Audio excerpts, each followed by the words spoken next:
Skritulio plotas. Skritulio plotas žymimas S raide.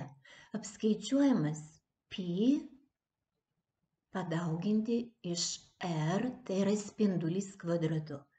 Pi yra graikiška raidė ir yra matematinė konstanta. Tai yra pastovus nekintantis dydis. Apskaičiuojama apskritimo ilgį padalinus iš apskritimo skersmens. C padalinti iš D.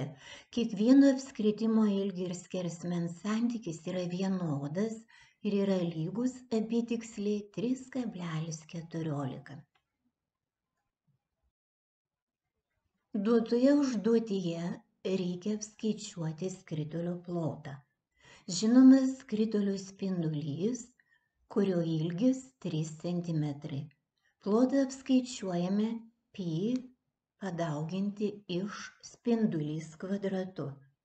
Apskaičiavus gauname apytiksliai 28,26 kvadratinio centimetro. Ko mokys? Skritulio plotas. Kokiais vienetais matuojamas plotas? Kaip apskaičiuoti skritulio plotą? Jei atsakei šiuos klausimus, tau puikiai pavyks atlikti užduotis.